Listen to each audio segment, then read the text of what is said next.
দেখুন বন্ধুরা, সকাল সকাল আজকে চলে গেছিলাম মাঠের দিকে। ঠাকুমাটি মগুড়ি এড়েছে, তুলবে। আমরা দেখব কি মাছ পড়ে, দেখব কি মাছ পড়েছে। ঠিক আছে, এই ঠাকুমার বহুত দিনের অভিজ্ঞতা এইসব জিনিস নিয়ে।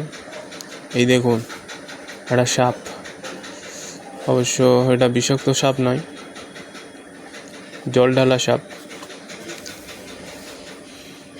দেখা যাক কি মাছ পড়ে। দেখে তো মনে হয় না কোনো মাছ পড়েছে বলে।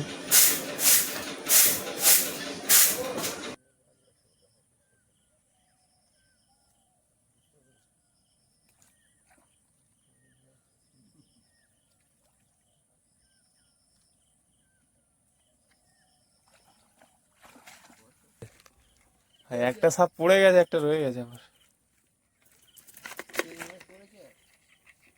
একটা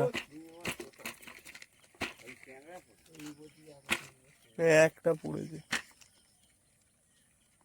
দুটো।